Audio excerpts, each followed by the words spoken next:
बंदी छोड़ सतगुरु रामपाल जी परमेश्वर जी की जय हो।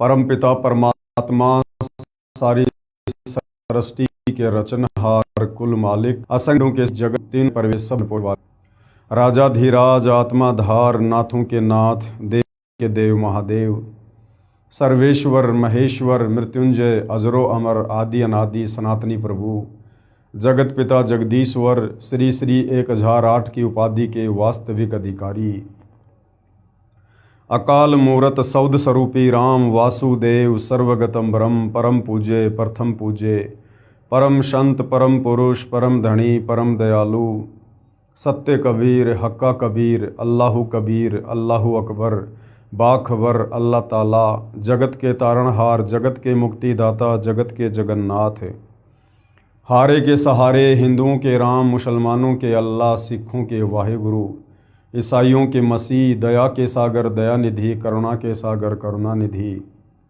स्वयंभू परिभू संकट मोचन कष्ट हरण मंगल करण दुख भंजन अविगत कबीर निर्विकार निर्विषम परमात्मा अलय अलेख सतगुरु आदि अनादि सतगुरु असली मर्यादा पुरुषोत्तम असली राम असली कृष्ण असली घनश्याम असली मुरारी राजाओं के राजा महाराजाओं के महाराजा शहंशाहों के शहंशाह सम्राटों के सम्राट भगवानों के भगवान अल्लाहों के अल्लाह प्रभुओं के प्रभु मसीहाओं के मसीह सच्चे वाहिगुरु बाबाओं के बाबा पीरों के पीर सेठों के सेठ जगत सेठ सावड़सा सेठ सर्वगुण संपन्न अनंत कोटि कलाओं के स्वामी अनंत कोटि ब्रह्मांडों के नायक योगियों में महायोगी ध्यानियों में महाध्यानी सिद्धों में परम सिद्ध ज्ञानियों में तत्व ज्ञानी ब्रह्म ज्ञानी महाज्ञानी परम ज्ञानी सर्वश्रेष्ठ ज्ञानी विज्ञानी युवा कबीर समर्थ कबीर असमवात अमित ओजा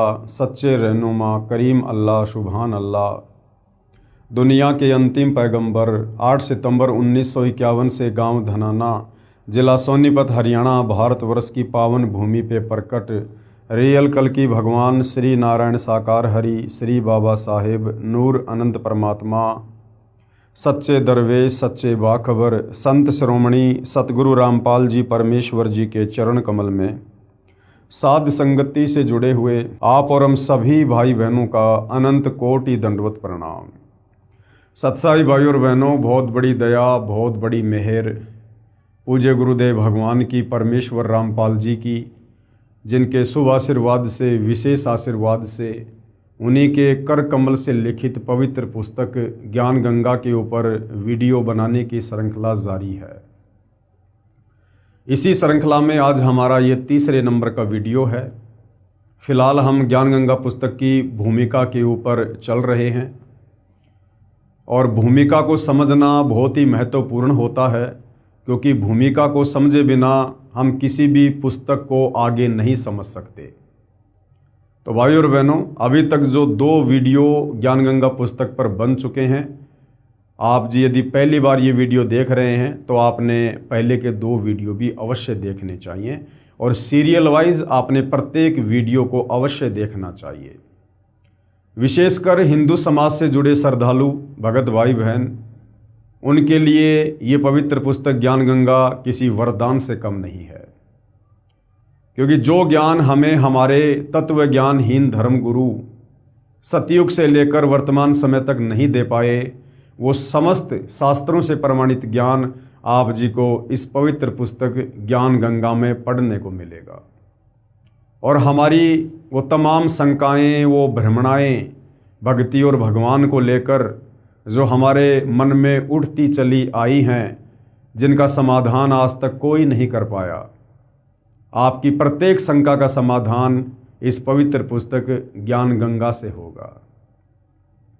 भाई और बहनों, मुझे ये कहने में कोई अतिशयोक्ति नहीं है कि इस पवित्र पुस्तक ज्ञान गंगा को जिस महापुरुष ने अपने कर कमल से लिखा है, परमेश्वर रामपाल जी ने, इस ज्ञान गंगा पुस्तक को समझने में ब्रह्मा विष्णु महेश और अन्य देवी देवता भी सक्षम नहीं है। क्यों सक्षम नहीं है? क्योंकि जब तक आप सृष्टि रचना से परिचित नहीं होंगे तब तक आप किसी भी धर्म के किसी भी धर्म ग्रंथ को नहीं समझ सकते। आप आत्मज्ञान के विषय में, परमात्म ज्ञान के विषय में, भक्ति या भगवान के विषय में नहीं जान सकते।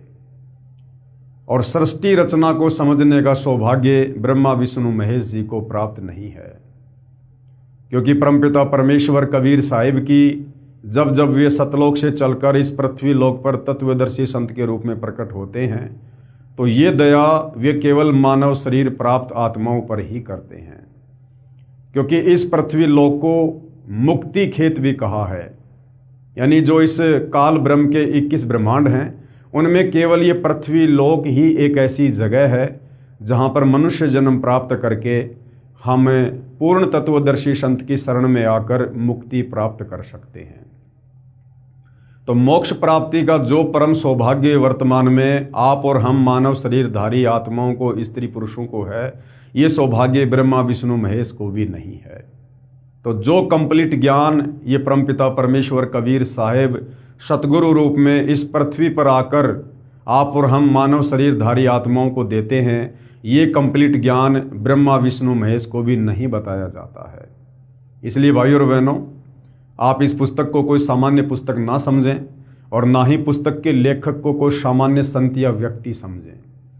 जब तक सतगुरु रामपाल जी परमेश्वर आप जी की बुद्धि ऑन नहीं करेंगे, आप जी इस पवित्र पुस्तक ज्ञान गंगा में लिखे लेख को नहीं समझ सकते। आप चाहे कितने विद्वान हैं, कितने संस्कृत के प्रकांड ज्ञाता हैं, कितने बड़े अधिकारी हैं, आप कुछ भी हैं, जब तक गुरुदेव भगवान रजा नहीं बख्शेंगे तब तक आप इस पवित्र पुस्तक के प्रमाणित लेख को नहीं समझ सकते। इसलिए आप जी जब भी इस पवित्र पुस्तक ज्ञान गंगा को पढ़ें या जो वीडियो वर्तमान में बन रहे हैं आप ये वीडियो देखें, तो सर्वप्रथम पूज्य गुरुदेव भगवान को प्रार्थना करें, उनसे अर्ज करें, विनती करें कि हे पूज्य गुरुदेव भगवान, हम नादान प्राणी हैं, 2 कोटि के जीव हैं, हमारी कोई औकात नहीं है। परमेश्वर, जब तक आप हमें इस पवित्र पुस्तक के लेख को समझने की शक्ति नहीं देंगे परमेश्वर, तब तक हम आध्यात्मिक ज्ञान से दूर ही रहेंगे।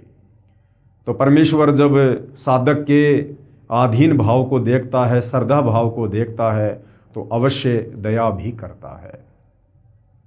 तो भाइयों और बहनों, आज इस पवित्र पुस्तक ज्ञान गंगा की भूमिका का तीसरा वीडियो है और इसमें पूज्य गुरुदेव भगवान ने क्या कुछ लिखा है, क्या कुछ कहा है, हमें समझाने का जो है ये सराहनीय प्रयास किया है। अब हम इसमें आगे बढ़ेंगे। सत्य पुरुष का वर्तमान अवतार, इसके ऊपर हम कल वीडियो बना चुके थे। आज हम आगे बढ़ेंगे। आज का हमारा टॉपिक है अमेरिका की महिला भविष्यवक्ता फ्लोरेंस की महत्वपूर्ण भविष्यवाणी। अमेरिका की महिला भविष्यवक्ता फ्लोरेंस की महत्वपूर्ण भविष्यवाणी। परम पूज्य परमेश्वर सतगुरु रामपाल जी को लेकर सदियों पहले बहुत सारे भविष्यवक्ताओं ने, जैसे अमेरिका के न्यू जर्सी शहर की रहने वाली फ्लोरेंस, फ्रांस देश के नास्ट्रेडमस, बाबा वेंगा और भी बहुत सारे जाने माने भविष्यवक्ताओं ने भविष्यवाणियाँ की हैं। और उनकी भविष्यवाणियाँ जिस महापुरुष के ऊपर की गई हैं वो केवल सतगुरु रामपाल जी परमेश्वर जी के ऊपर ही खरी उतरती हैं। तो क्या कुछ फ्लोरेंस ने वर्तमान समय को लेकर सटीक भविष्यवाणियाँ की हैं, आप जियों को दिखाते हैं। अमेरिका की विश्वविख्यात भविष्यवक्ता फ्लोरेंस ने अपनी भविष्यवाणियों में कई बार भारत का जिक्र किया है। द फॉल ऑफ सेसेशनल कल्चर नाम की अपनी पुस्तक में उन्होंने लिखा है कि सन 2000 आते आते प्राकृतिक संतुलन भयावह रूप से बिगड़ेगा। लोगों में आक्रोश की प्रबल भावना होगी, दुराचार पराकाष्ठा पर होगा। पश्चिमी देशों के विलासितापूर्ण जीवन जीने वालों में निराशा, बेचैनी और अशांति होगी। ये पश्चिमी देश कौन है? America, England, Britain, France, Germany, ये हैं पश्चिमी देश। तो क्या कहा था फ्लोरेंस ने कि पश्चिमी देशों के विलासितापूर्ण जीवन जीने वालों में निराशा, बेचैनी और अशांति होगी। क्यों? अध्यात्म की कमी के कारण। क्योंकि ये आत्मा उस समय तक शांत नहीं हो सकती है, इस आत्मा की चाहत, इस आत्मा की जिज्ञासा उस समय तक शांत नहीं हो सकती है जब तक इस आत्मा को अपनी वास्तविक खुराक भक्ति नहीं मिलती है। ये आत्मा युगों युगों से परमात्मा के लिए तड़प रही है। वो आत्माएं चाहे अमेरिका में हो, चाहे हिंदुस्तान में हो, चाहे जापान में हो, हम सब एक ही परमपिता परमेश्वर कबीर साहिब के बच्चे हैं, उन्हीं की आत्मा है। और सृष्टि रचना से आपको पता चलेगा कि जब से हम इस काल ब्रह्म के चक्कर में, इस 21 ब्रह्मांड में अपने परमपिता परमेश्वर कबीर साहिब को और अपने निज घर सतलोक को छोड़कर आए हैं, तब से हमें यहाँ पर सुख नाम की कोई वस्तु प्राप्त नहीं हो रही है। और जब से ये आत्मा सतलोक से आई है तब तक ये उन सुखों की चाहत में भटक रही है। और काल ने हम आत्माओं को अलग अलग देशों में बांट दिया, अलग अलग जातियों में और प्रजातियों में बांट दिया, धर्मों में बांट दिया, ताकि जब कभी वो परमपिता परमात्मा कबीर साहिब आप और हम आत्माओं पर दया करके इस काल के लोक में तत्वदर्शी संत की भूमिका करने के लिए आए, हमें सृष्टि रचना के माध्यम से सतलोक की जानकारी देने आए, हमें वापस सतलोक ले चलने के लिए आए, तो उस समय हम उस तत्वदर्शी संत के संपर्क में ना आ जाएं। इसलिए इस काल ने भिन्न भिन्न भाषाएं बनवा दी ताकि उस तत्वदर्शी संत की भाषा से अपरिचित होने के कारण ये आत्मा तत्व ज्ञान से दूर रहे। यानी बहुत सारी बेड़ियां आप और हम आत्माओं के पैरों में इस काल बली ने डाल रखी हैं। इसलिए इसने अलग अलग देश बना दिए, हमें अलग अलग टुकड़ों में विभाजित कर दिया, जातियों में, धर्मों में, संप्रदायों में, समुदायों में हमारे को इसने बांट दिया है। तो जो पश्चिमी देश में रहने वाले लोग हैं, जहाँ पर विज्ञान का बोलबाला है, जहाँ पर विज्ञान की चक्काचौंध है, लोग विलासितापूर्ण जीवन जीते हैं, वो विलासितापूर्ण जीवन जीने के बाद भी लोग अशांत हैं, बेचैन हैं अध्यात्म की कमी के कारण। अब परमपिता परमात्मा कबीर साहिब भारत की पवित्र भूमि पर प्रकट हैं, और यदि उन आत्माओं तक ये जानकारी पहुंच जाती है, अब ये उनके संस्कार पर, उनके भाग के ऊपर निर्भर है, क्योंकि सकल पदार्थ है जगमाही, भाग बिना नर पावत नाही। अगर उन आत्माओं तक ये जानकारी पहुंच जाती है और किसी भी प्रकार से यदि वो आत्माएं परम संत सतगुरु रामपाल जी के संपर्क में आ जाती हैं, उपदेश प्राप्त कर लेती हैं, तब कहीं जाकर उन आत्माओं की वो बेचैनी और वो जिज्ञासा, वो अशांति शांत हो सकती है, अन्यथा दूसरा कोई तरीका नहीं है। पश्चिमी देशों के विलासितापूर्ण जीवन जीने वालों में निराशा, बेचैनी और अशांति होगी, जो वर्तमान में हम देख भी रहे हैं।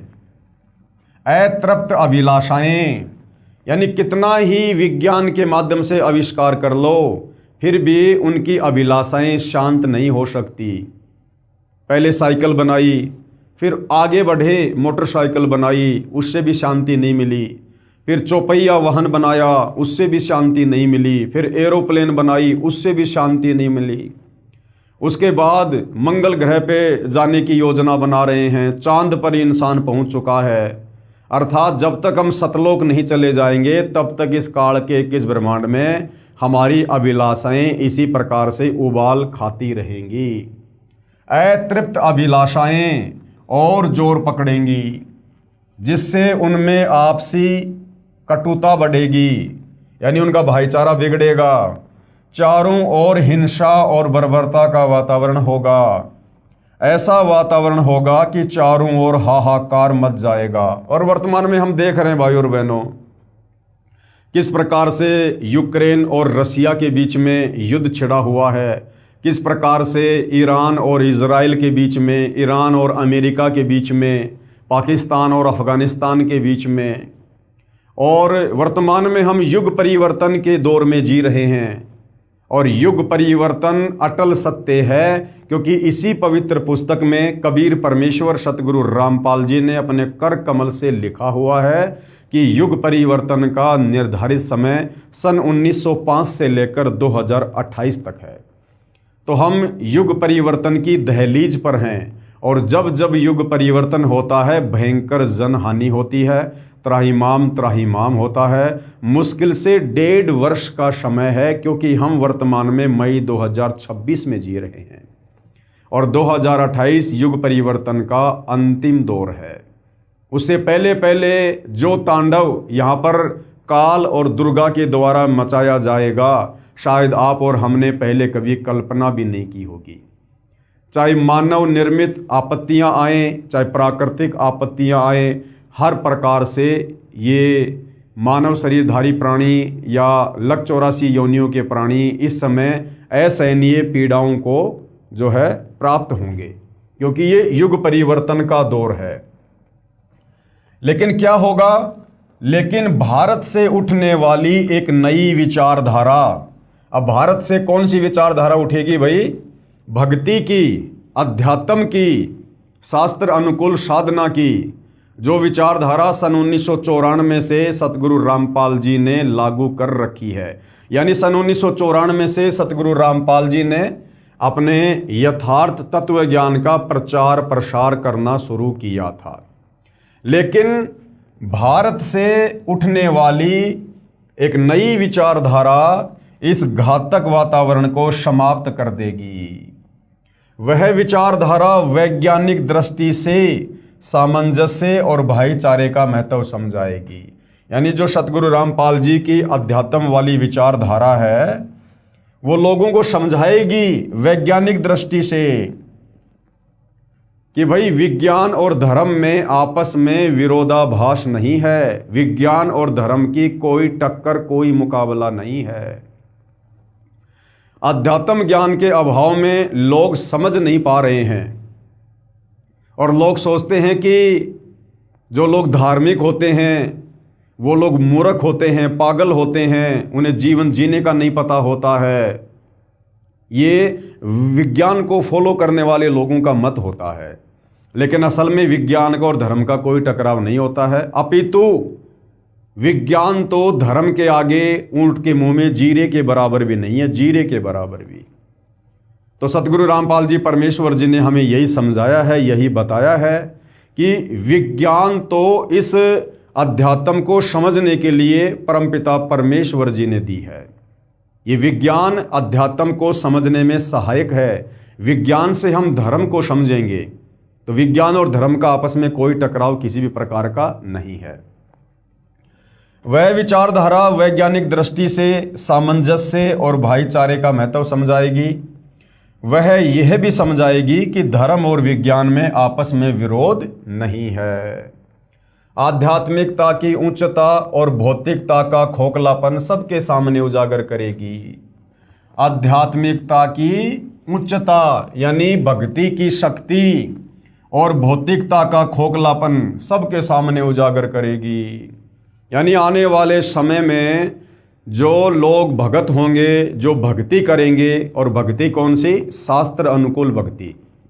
और शास्त्र अनुकूल भक्ति पूरे विश्व में जगत गुरु तत्वदर्शी सतगुरु रामपाल जी के पास है और कहीं नहीं है।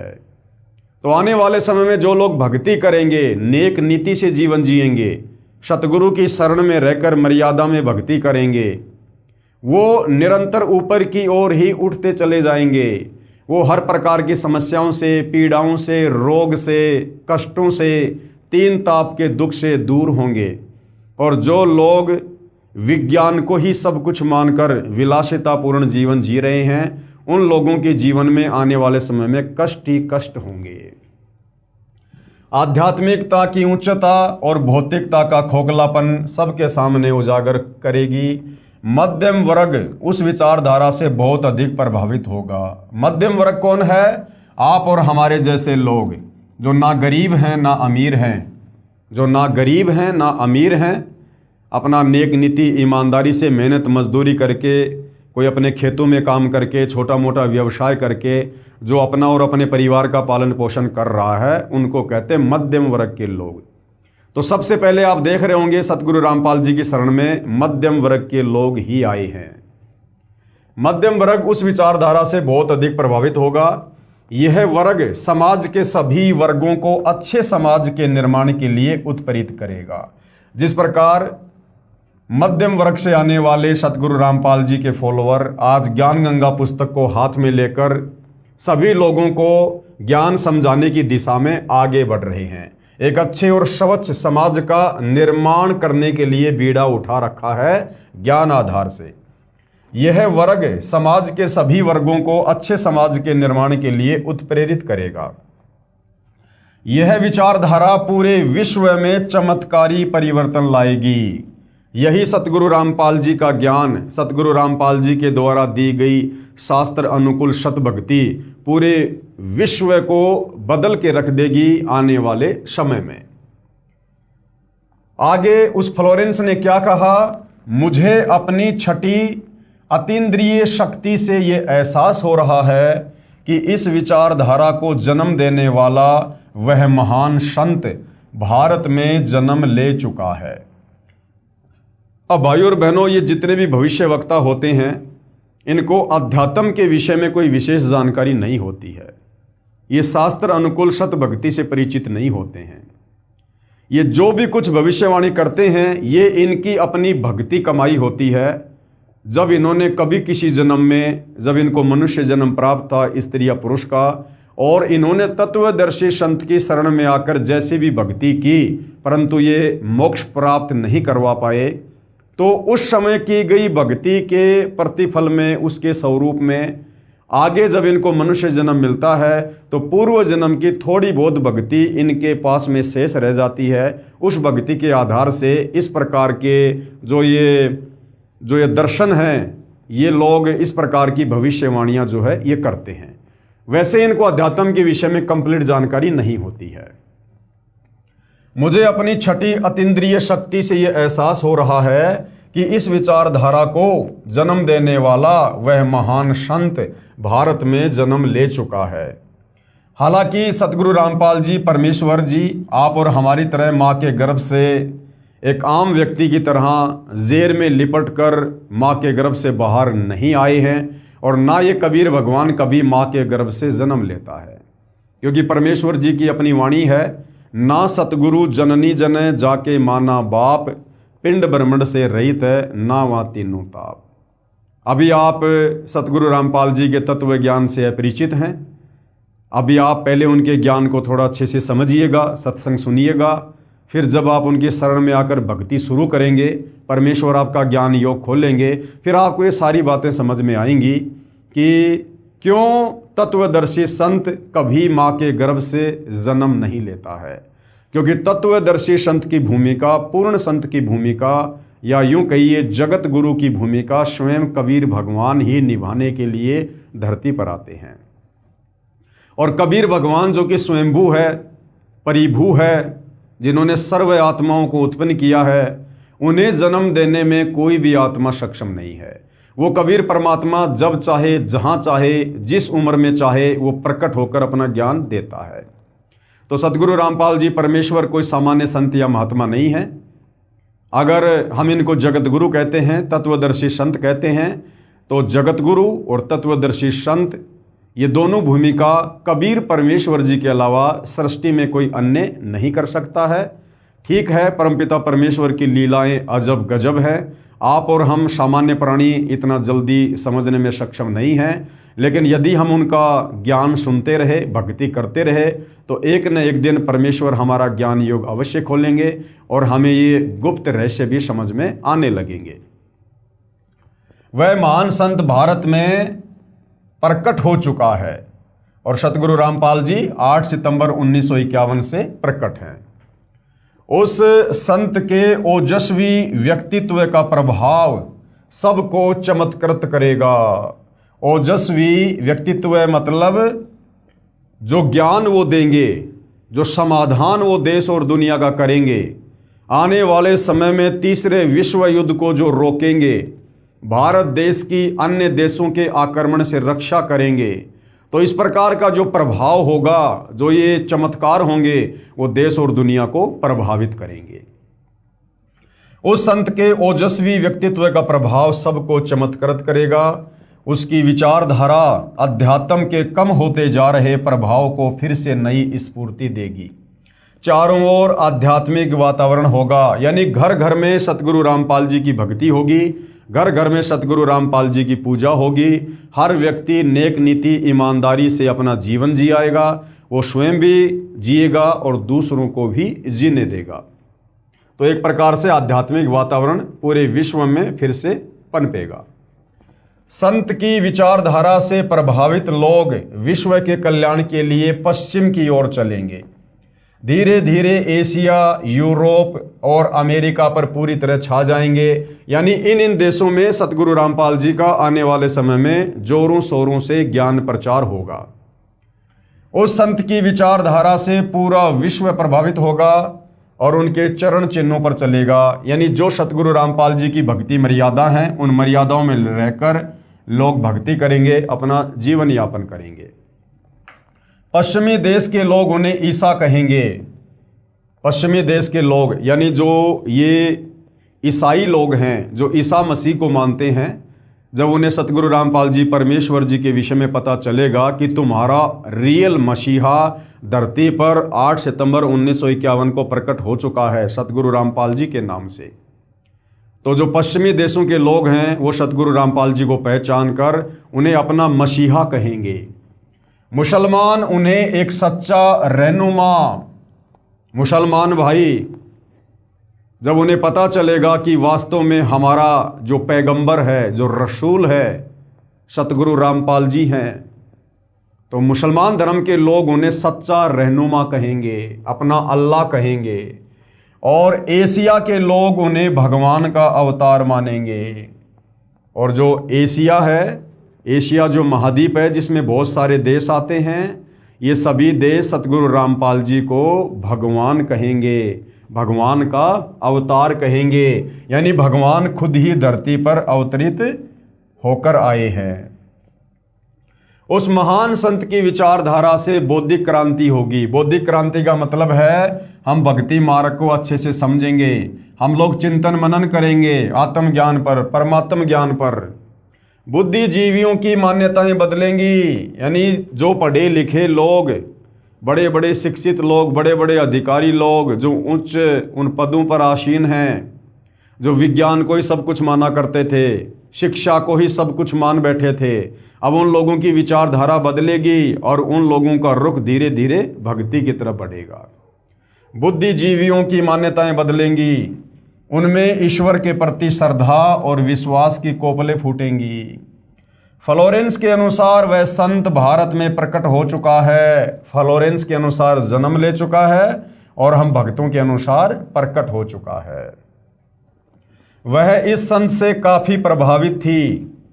अपनी एक दूसरी पुस्तक golden light of new era में भी उन्होंने लिखा है, जब मैं ध्यान लगाती हूं तो अक्सर एक संत को देखती हूं। यानी जो फ्लोरेंस है, ये आज से सैकड़ों वर्ष पहले जब ध्यान लगाया करती थी तो सतगुरु रामपाल जी की वर्तमान स्थिति को वो देखा करती थी। जब मैं ध्यान लगाती हूं तो अक्सर एक संत को देखती हूं, गौर वर्ण यानी गोरा रंग, गौर वर्ण का है, सफेद बाल हैं, उनके मुख पर न दाढ़ी है न मूंछ है। उस संत के ललाट यानी माथे पर गजब का तेज होता है। उनके ललाट पर आकाश से एक नक्षत्र के प्रकाश की किरणें निरंतर बरसती रहती हैं। मैं देखती हूं कि वह संत अपनी कल्याणकारी विचारधारा तथा अपने सत्य चरित्र प्रबल अनुयायियों की शक्ति से संपूर्ण विश्व में नए ज्ञान का प्रकाश फैला रहे हैं। यानी वर्तमान में देश और दुनिया में जिस प्रकार से सतगुरु रामपाल जी का तेजी से प्रचार प्रसार हो रहा है, ये सत भक्ति मार्ग जो तेजी से बढ़ रहा है, इस समय को फ्लोरेंस जब ध्यान लगाती थी तो सैकड़ों वर्ष पहले वो देखा करती थी। वह संत अपनी शक्ति निरंतर बढ़ा रहे हैं। अब सतगुरु रामपाल जी के द्वारा निरंतर अपनी शक्ति बढ़ाने का मतलब ये नहीं है कि सतगुरु रामपाल जी कोई जिम करते हैं या कोई व्यायाम करते हैं, अपने शरीर की शक्ति बढ़ा रहे हैं। सतगुरु रामपाल जी तो सर्वशक्ति संपूर्ण हैं, इन्होंने अपनी शक्ति बढ़ाने की आवश्यकता नहीं है। यहाँ पर जिस शक्ति की बात फ्लोरेंस ने की है वो है आध्यात्मिक शक्ति।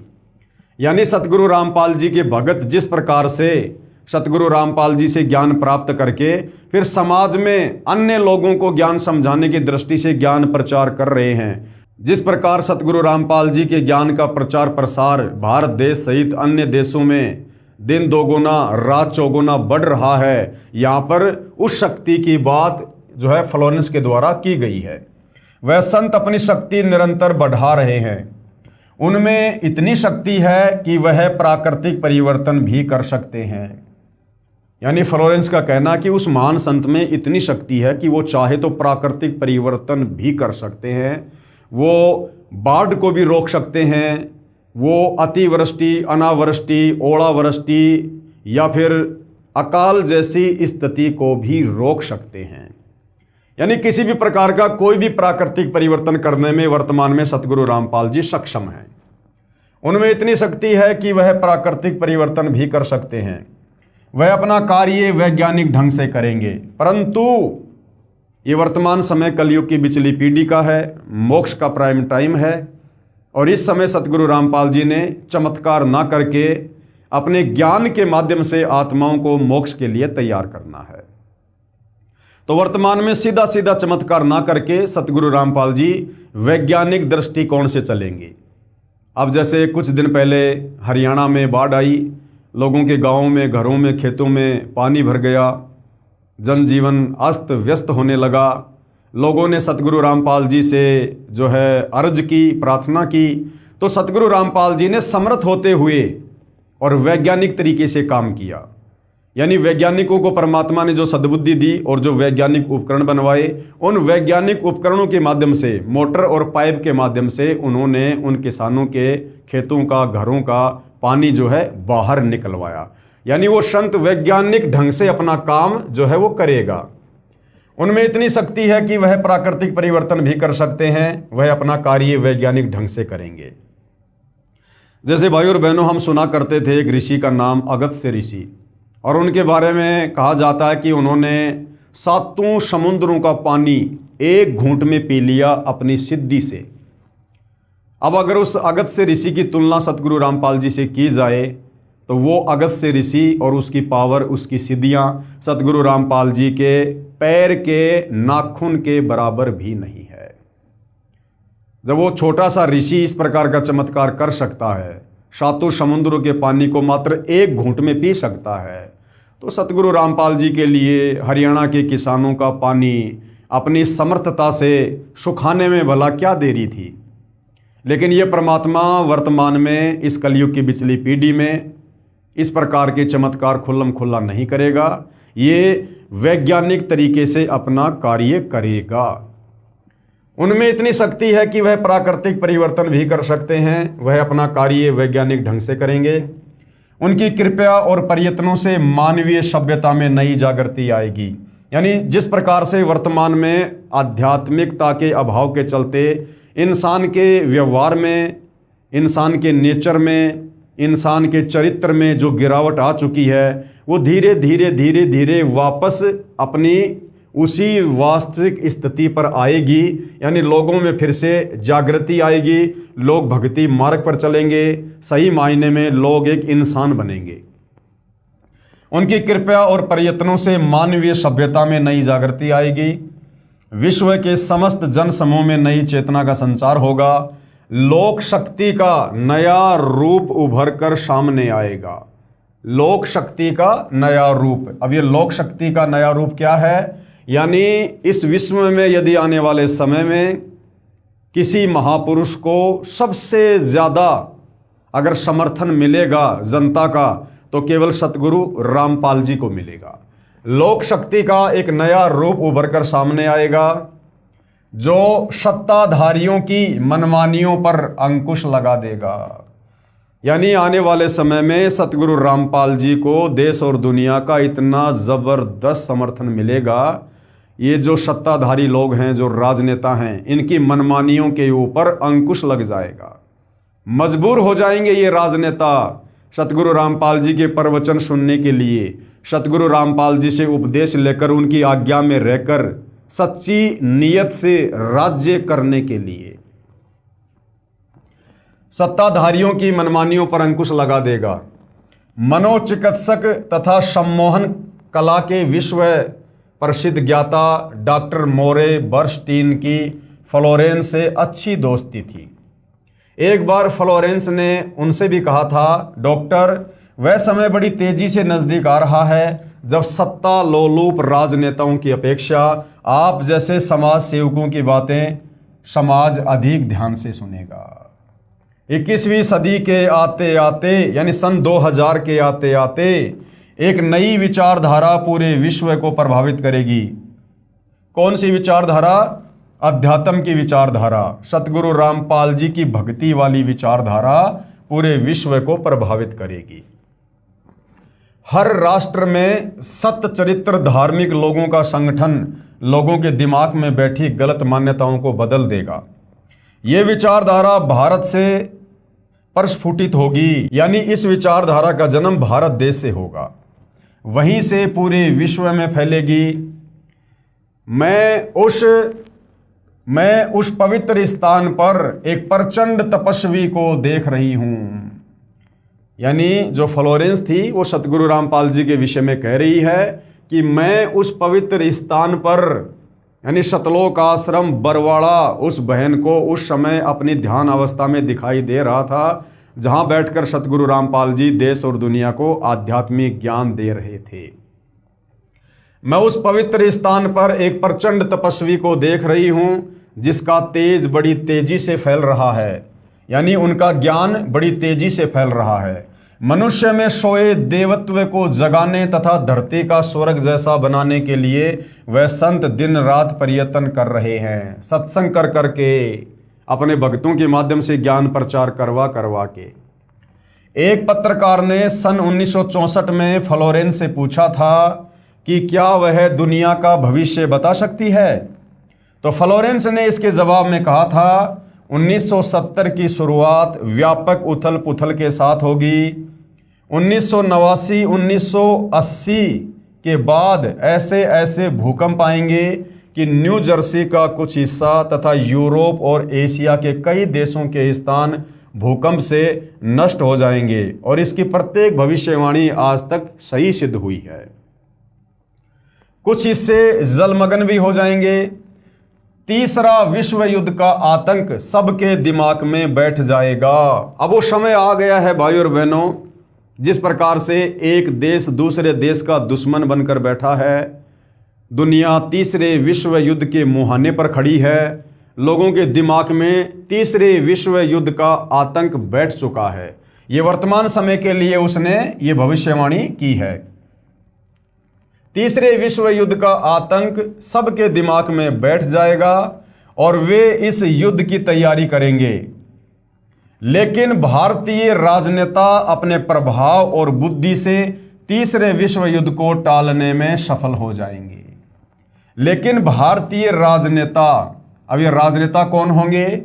ये राजनेता वही होंगे जो सतगुरु रामपाल जी से उपदेश प्राप्त करके फिर सतगुरु रामपाल जी की नियम और मर्यादाओं में रहकर राज्य करेंगे, और सतगुरु रामपाल जी से सलाह मशवरा करके उनकी आज्ञा लेकर और उनके बताए अनुसार फिर वो राजनेता जो भगत ही होंगे वो तीसरे विश्व युद्ध को रोकने में सफल होंगे।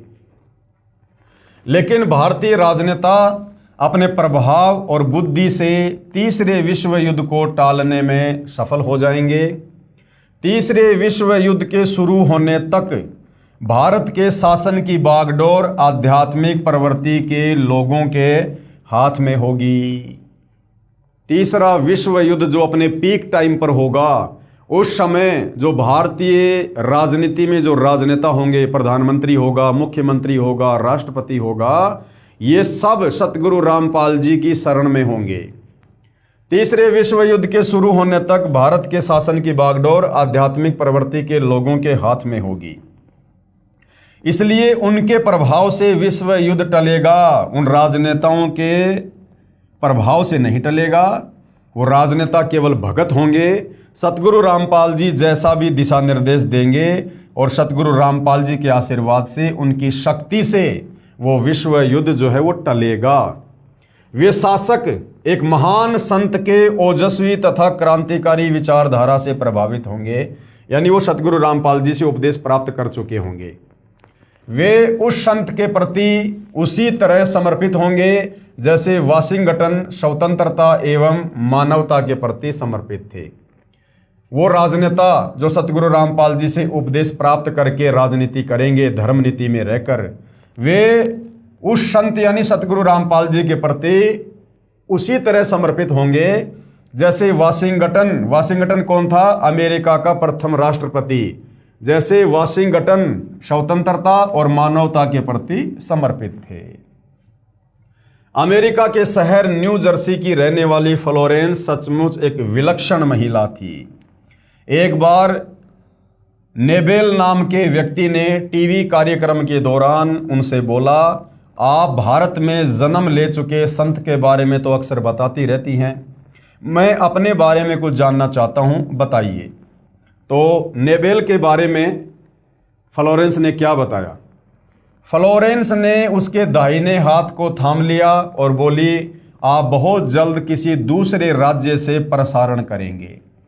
नेबेल एक प्रसारण सेवा के कर्मचारी थे। फ्लोरेंस की इस बात पर वह हंसने लगे। कुछ क्षण बाद बोले, आपने मुझसे ये अच्छा मजाक किया। यदि हमारी कंपनी के अधिकारी इस कार्यक्रम को देख रहे होंगे तो मैं दूसरे राज्य में जाऊं या नहीं, फिलहाल अपनी कंपनी से तुरंत निकाल दिया जाऊंगा। यानी ये बात जो यहाँ पर समझाई जा रही है, ये आप और हमें विश्वास दिलाने के लिए कि फ्लोरेंस की भविष्यवाणियां कितनी सटीक होती थी। कुछ ही मिनटों के बाद टीवी के कंट्रोल रूम का फोन घनघना उठा। फोन नेबेल के लिए था। उनकी कंपनी के जनरल मैनेजर उनसे बात करना चाहते थे। नेबेल ने जब फोन उठाया तो उन्होंने कहा, हमने न्यूयॉर्क के प्रसारण करने का काम शुरू करने का निर्णय लिया है, वह तुम्हें ही भेजा जाएगा, यानी न्यूयॉर्क में आपको ही भेजा जाएगा। अभी ये बात गुप्त रखना, इसकी घोषणा कल की जाएगी। मैं टीवी पर फ्लोरेंस के साथ तुम्हारी बातचीत देख रहा था। फ्लोरेंस ने तुम्हारे विषय में जो बताया वह पूरी तरह सच है। आश्चर्य है कि उन्हें यह बात कैसे मालूम हो गई। नेबेल फ्लोरेंस का चेहरा देखता रह गया। यानी इतनी सटीक भविष्यवाणी फ्लोरेंस की है, तो जो भविष्यवाणी फ्लोरेंस ने उस महान संत सतगुरु रामपाल जी के विषय में वर्तमान समय को लेकर की हुई है आज से सैकड़ों वर्ष पहले, तो फिर वो भला झूठी कैसी हो सकती हैं। कुछ पत्रकारों ने उनसे एक बार पूछा था कि वह भविष्य को कैसे देख लेती है तथा गायब व्यक्ति या वस्तुओं का पता कैसे लगा लेती है। तो फ्लोरेंस ने बताया, मुझे स्वयं नहीं मालूम कि ऐसा कैसे संभव हो जाता है। दास ने आपको थोड़ी देर पहले बताया कि ये जितने भी भविष्य वक्ता हैं, ये जो भविष्यवाणियां करते हैं, ये जो भविष्य को देखते हैं ध्यान अवस्था में, इनके पूर्व जन्म की भक्ति कमाई होती है। उस भक्ति कमाई के चलते ये इस प्रकार के दर्शन भविष्य के कर लेते हैं। बाकी वैसे ये भक्ति मार्ग से परिचित नहीं होते हैं। तो फ्लोरेंस कह रही है कि मुझे स्वयं नहीं मालूम कि ऐसा कैसे संभव हो जाता है। मैं भविष्य के विषय में एक बहुत महत्वपूर्ण बात बता रही हूँ। 20वीं शताब्दी के अंत में, यानी सन 2000 खत्म होते ही, सन 2001 से 21वीं शताब्दी शुरू हो गई है। तो क्या कह रही है फ्लोरेंस? 20वीं शताब्दी के अंत में, यानी सन 2000 के आसपास में, भारतवर्ष से एक प्रकाश निकलेगा और यह प्रकाश पूरी दुनिया को उन दैवी शक्तियों के विषय में जानकारी देगा।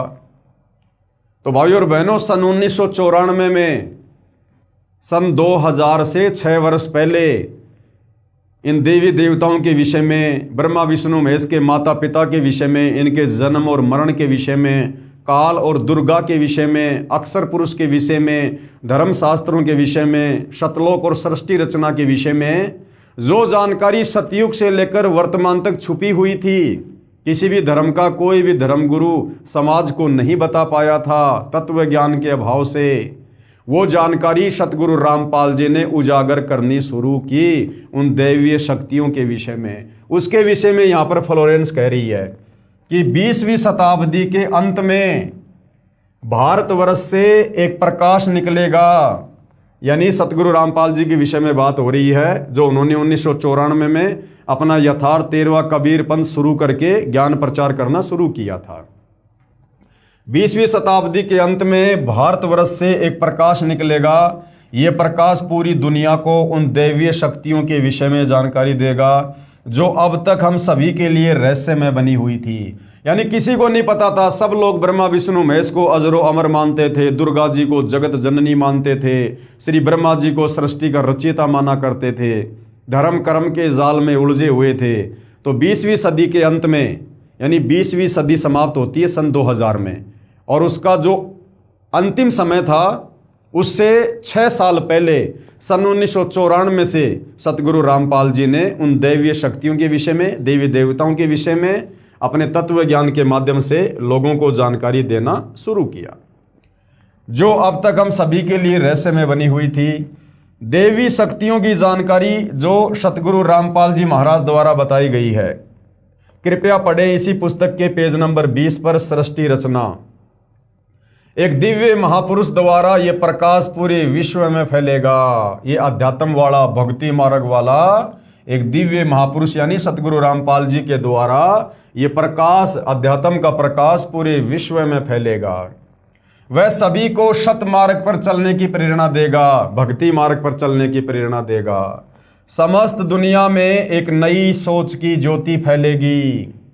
जब मैं ध्यान अवस्था में होती हूँ तो अक्सर ये दिव्य महापुरुष मुझे दिखाई देते हैं। यानी सतगुरु रामपाल जी का वर्तमान स्वरूप फ्लोरेंस को सैकड़ों वर्ष पहले ध्यान अवस्था में ज्यों का त्यों दिखाई दिया करता था। अब भाइयों और बहनों, ये भविष्यवक्ता हैं कौन? आम आदमी को क्यों भविष्य दिखाई नहीं देता? आम आदमी क्यों भविष्यवाणी नहीं करता? अब ये फ्लोरेंस, बाबा वेंगा, नास्ट्राडामस, ये कौन आत्माएं हैं? जैसे वर्तमान में परमात्मा धरती पर हैं सतगुरु रामपाल जी के नाम से। ये कलयुग की बिचली पीढ़ी का समय है। दुनिया को तो हालांकि ये पता ही नहीं कि कलयुग की बिचली पीढ़ी क्या होती है। जब सतगुरु रामपाल जी से उपदेश लेंगे, सत्संग सुनेंगे, तो इस समय के विषय में उनको पता चलेगा कि ये भक्ति युग है, ये मोक्ष युग है इस समय, जिसको आध्यात्मिक भाषा में कलयुग की बिचली पीढ़ी कहा जाता है। तो इस कलयुग की बिचली पीढ़ी में जो भगत भाई बहन पूर्ण मर्यादा में रहकर, समस्त मंत्र प्राप्त करके, अपने धर्म कर्म में रहकर, पतिव्रता पद पर रहकर, गुरु को परमेश्वर मानकर आजीवन भक्ति करके जो सतलोक चले जाएंगे, उनका तो मोक्ष हो जाएगा। और जो आत्माएं भक्ति करते करते किसी न किसी कारण से मोक्ष प्राप्त नहीं कर पाएंगी, फिर उन आत्माओं के इस प्रकार के जन्म होते हैं। वही आत्मा फिर आगे चलकर भविष्य वक्ता बनती हैं, देवी देवता बनते हैं, साधु संत महात्मा बनते हैं, ऋषि बनते हैं, गोरखनाथ जैसे बनते हैं। फिर ये आत्माएं होती हैं। और इस कलयुग की बिचली पीढ़ी में वर्तमान समय में जो भक्ति हम कर रहे हैं, और ये भक्ति हमारे अंतःकरण में जमा हो जाती है, और यदि हम पार नहीं हो पाते हैं तो ये भक्ति काफ़ी लंबे समय तक ये चलती है, इतनी जल्दी ये खर्च नहीं होती है। तो जब कभी उस आत्मा को मनुष्य जन्म मिलता है और यदि उसकी भक्ति सुरक्षित है, तो उस भक्ति के प्रभाव से फिर वो इस प्रकार से भविष्य बताना शुरू कर देता है। तो फ्लोरेंस भी उन्हीं आत्माओं में से एक थी। अक्सर ये दिव्य महापुरुष मुझे दिखाई देते हैं। फ्लोरेंस ने बार बार इस संत या दिव्य महापुरुष का जिक्र किया है। साथ ही यह भी बताया है कि उत्तरी भारत के एक पवित्र स्थान पर वह मौजूद है। जो हरियाणा है वो भारत के मानचित्र में वो एक उत्तरी राज्य है। तो क्या कह रही है कि उत्तरी भारतवर्ष के एक पवित्र स्थान पर वह मौजूद है, यानी सतलोक आश्रम बरवाड़ा, वो जगह उस फ्लोरेंस को उस समय दिखाई दे रही थी।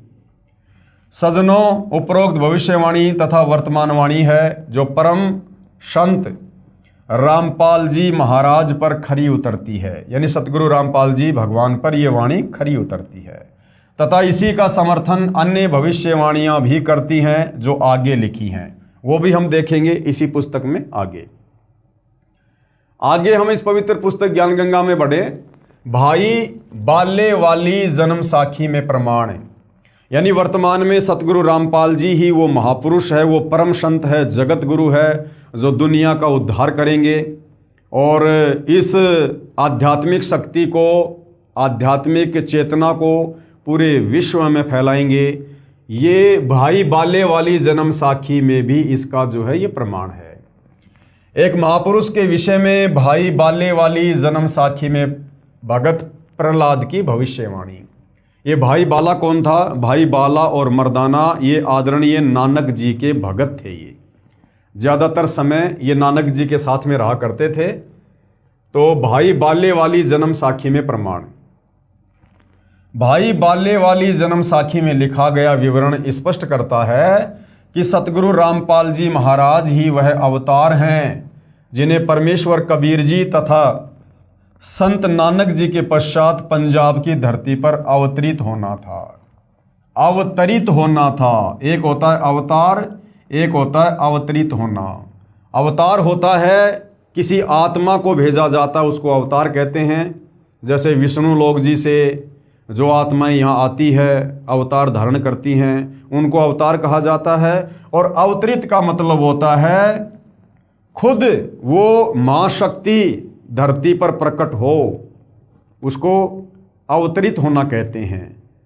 तो कबीर परमेश्वर सतगुरु रामपाल जी स्वयं सतलोक से चलकर 8 सितंबर 1951 को भारत की पवित्र भूमि पर अवतरित हुए हैं। तो क्या कहा था? जिन्हें परमेश्वर कबीर जी तथा संत नानक जी के पश्चात पंजाब की धरती पर अवतरित होना था। और सतगुरु रामपाल जी 8 सितंबर 1951 को पंजाब की धरती पर ही सतलोक से चलकर सीधे उतरे हैं, प्रकट हुए हैं, अवतरित हुए हैं। सतगुरु रामपाल जी महाराज 8 सितंबर 1951 को गांव धनाना, जिला सोनीपत, हरियाणा प्रांत, उस समय पंजाब प्रांत, क्योंकि 8 सितंबर 1951 को जिस समय सतगुरु रामपाल जी भारतवर्ष की पवित्र भूमि पर अवतरित हुए, उस समय हरियाणा राज्य नहीं बना था। सन 1951 में हरियाणा राज्य का जन्म नहीं हुआ था। उस समय ये हरियाणा का क्षेत्र ये पंजाब के अंतर्गत था। 8 सितंबर 1951 को गांव धनाना, जिला सोनीपत, हरियाणा प्रांत, उस समय पंजाब प्रांत, भारत की पवित्र धरती पर श्री नंदराम जाट के घर जाटवरण में श्रीमती इंदिरा देवी के घर पर प्रकट हुए। हालांकि यहाँ पर लेखक के द्वारा लिखा है श्रीमती इंदिरा देवी की कोख से जन्मे, जबकि भाइयों और बहनों सतगुरु के विषय में परिभाषा है, परमेश्वर की अमर वाणी है, ना सतगुरु जननी जने, जननी यानी माँ और जने यानी पैदा होना। अगर कोई सतगुरु है वास्तव में तो सतगुरु केवल कबीर साहिब है। कबीर साहिब के अलावा इस धरती पर कोई सतगुरु की भूमिका कर ही नहीं सकता। और सतगुरु के विषय में क्या है? ना सतगुरु जननी जने, जाके माना बाप, पिंड ब्रह्मंड से रहित है, ना वहाँ तीनों ताप। तो जब आप इस अध्यात्म में धीरे धीरे आगे बढ़ेंगे, हमारी बुद्धि का विकास होगा, तो हमें सतगुरु की परिभाषा भी समझ में आएगी। फिलहाल आप जन्म लेना कह सकते हैं, क्योंकि फिलहाल आप जी अध्यात्म से अच्छे से परिचित नहीं हैं। लेकिन जब आप उपदेश लेकर इस ज्ञान की गहराई में जाओगे तो आपको सतगुरु की परिभाषा समझ में आने लगेगी। श्रीमती इंदिरा देवी के घर प्रकट हुए। इस विषय में जन्म साखी भाई बाले वाली हिंदी वाली में, जिसके प्रकाशक हैं भाई जवार सिंह, कृपाल सिंह एंड कंपनी, पुस्तकां वाले, बाजार माई सेवा, अमृतसर पंजाब, तथा पंजाबी वाली के प्रकाशक हैं भाई जवार सिंह, कृपाल सिंह, पुस्तकां वाले गली 8 बाग, रामानंद, अमृतसर पंजाब। क्या लिखा इसमें? इसमें लिखा अमर लेख इस प्रकार है। एक समय भाई बाला तथा मर्दाना को साथ लेकर सतगुरु नानक देव जी भगत प्रहलाद जी के लोक में गए, जो पृथ्वी से कई लाख कोस दूर अंतरिक्ष में है। प्रहलाद ने कहा कि हे नानक जी, आपको परमात्मा ने दिव्य दृष्टि दी तथा कलयुग में बड़ा भगत बनाया है। आपका कलयुग में बहुत प्रताप होगा। यहाँ पर यानी मुझ प्रहलाद के लोक में पहले कबीर जी आए थे। भगत प्रहलाद बता रहा है नानक जी को कि आपसे पहले मेरे लोक में कबीर जी आए थे, या आज आप आए हो, एक और आएगा। सतगुरु रामपाल जी की तरफ संकेत है, एक और आएगा जो आप दोनों जैसा ही महापुरुष होगा। इन तीनों के अलावा यहाँ मेरे लोक में कोई नहीं आ सकता। भगत बहुत हो चुके हैं, आगे भी होंगे, परंतु यहाँ मेरे लोक में वही पहुंच सकता है जो इन जैसी महिमा वाला होगा, और कोई नहीं। इसलिए इन तीनों के अतिरिक्त यहाँ कोई नहीं आ सकता। मर्दाने ने पूछा कि हे भगत प्रहलाद जी, कबीर जी तो जुलाहा थे, यानी कबीर परमात्मा जब 650 साल पहले बनारस के काशी में आए तो जिन अच्छी आत्माओं को उन्होंने अपनी परवरिश के लिए निमित्त बनाया, नीरू और नीमा को, वो जुलाहे का कार्य किया करते थे। तो उस घर में परमेश्वर की लीला में परवरिश हुई, जिस कारण से आगे चलकर कबीर परमात्मा भी जुलाहा कहलाए। तो क्या कह रहे हैं मर्दाना जी? इसलिए इन तीनों के अतिरिक्त यहाँ कोई नहीं आ सकता। मर्दाने ने पूछा कि हे भगत प्रहलाद जी, कबीर जी तो जुलाहा थे, नानक जी खत्री हैं, वह तीसरा किस वर्ण यानी जाति से तथा किस धरती पर अवतरित होगा?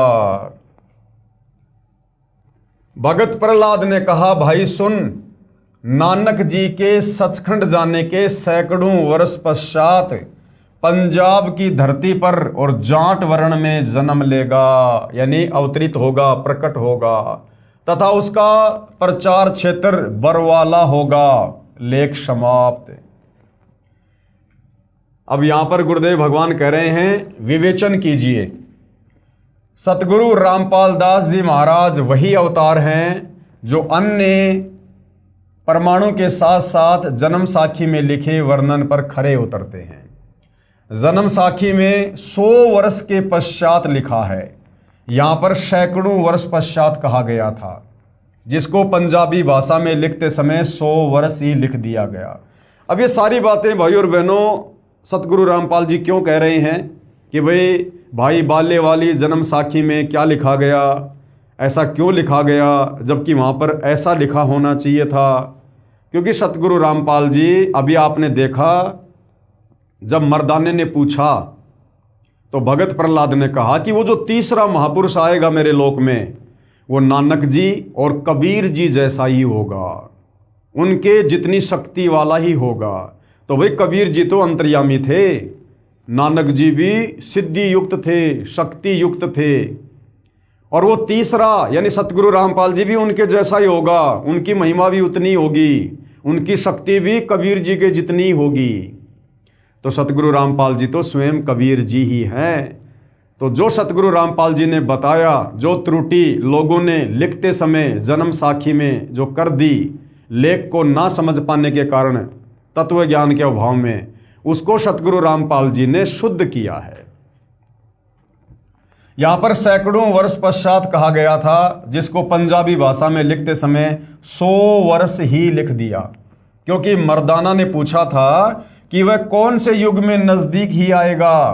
तब भगत प्रहलाद ने कहा कि श्री नानक जी के सैकड़ों वर्ष पश्चात कलयुग में ही वह संत जाट वर्ण में जन्म लेगा। इसलिए यहाँ 100 वर्ष के स्थान पर सैकड़ों वर्षों ही न्यायोचित है, तथा प्रचार क्षेत्र बरवाला के स्थान पर बटाला लिखा गया।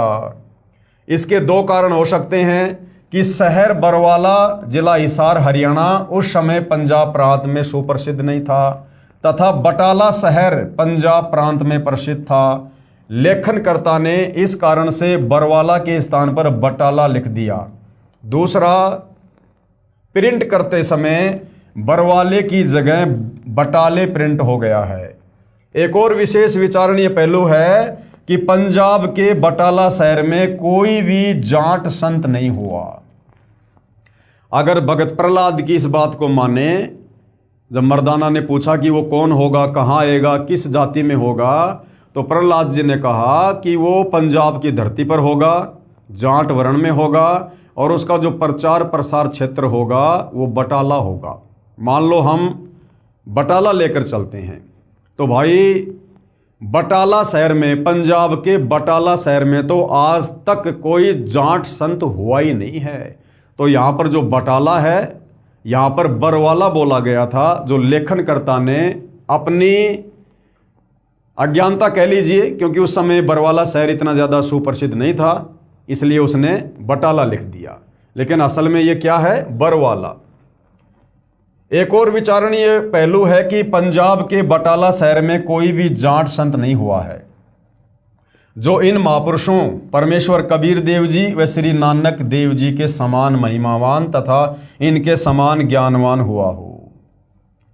इस आधार से तथा अन्य परमाणु के आधार से तथा इस जन्म साखी के आधार से स्पष्ट है कि वह तीसरे महापुरुष सतगुरु रामपाल जी महाराज हैं। कौन है वह तीसरा महापुरुष? परम संत सतगुरु रामपाल जी। अब देखो भाई और बहनों, बहुत सारी बातें हैं। आज हमें पता चल गया कि सतगुरु रामपाल जी स्वयं कबीर परमात्मा हैं, जानी जान है, अंतर्यामी है, सर्व ब्रह्मांडों के रचयिता हैं। और भगत प्रहलाद ने सतगुरु रामपाल जी की जो तुलना है वो नानक जी और जो है कबीर जी से की है कि वो जो तीसरा संत होगा वो भी इन दोनों के जैसा महिमावान होगा, शक्ति संपन्न होगा। अब भाइयों और बहनों, ये अध्यात्म है, भक्ति मार्ग है, ये धीरे धीरे समझ में आएगा। कबीर परमात्मा के बराबर और दूसरा कोई सृष्टि में नहीं हो सकता। तो नानक जी की जो भूमिका थी वो भी कबीर परमात्मा ने ही निभाई थी। नानक जी कबीर जी के समकालीन थे। नानक जी ने बनारस के काशी में जाकर कबीर जी को अपना गुरु धारण किया था। जब कबीर परमात्मा बेई नदी पर आदरणीय नानक जी को मिले, उस समय तक नानक जी श्री ब्रह्मा, श्री विष्णु आदि की भक्ति किया करते थे, गीता जी का पाठ किया करते थे। एक समय नानक जी बेई नदी पर स्नान करने गए। वहाँ पर जिंदा बाबा के रूप में कबीर परमात्मा जी उनको मिले और नानक जी को ज्ञान समझाया। नानक जी ने सतलोक देखने की, सचखंड देखने की इच्छा व्यक्त की। तो परमात्मा जी ने नानक जी को उनके शरीर से उनकी आत्मा को निकालकर उनको सचखंड लेकर गए और 3 दिन तक नानक जी को सतलोक घुमाया, दिखाया, नीचे ब्रह्मा विष्णु महेश के लोक दिखाए, पूरी सृष्टि की जानकारी उनको समझाई। उसके बाद कबीर परमेश्वर जी ने नानक जी की आत्मा को नानक जी के शरीर में नहीं डाला, धरती पर नहीं भेजा। ये सूक्ष्म ज्ञान है। कबीर परमात्मा ने नानक जी की आत्मा को मिनी सतलोक में बैठा दिया और स्वयं नानक जी का रूप धारण किया। ये परमात्मा किसी और का शरीर काम में नहीं लेता है, किसी और का चोला काम में नहीं लेता है। नानक जी के वास्तविक शरीर को परमेश्वर जी ने नष्ट कर दिया। ये तो सेकंडों का काम है, परमेश्वर का क्षण भर का काम है। और वैसी as it is same to same Nanak ji की देह बनाई और परमेश्वर जी ने फिर उस देह में आगे चलकर ये सारे के सारे चमत्कार किए। देश और दुनिया को लग रहा था कि नानक जी ने चमत्कार किए, नानक जी ने इतनी सारी ये सिद्धियां दिखाई, जबकि भाइयों और बहनों, बेई नदी से सचखंड जाने के बाद नानक जी का किसी प्रकार का कोई रोल नहीं रहता है।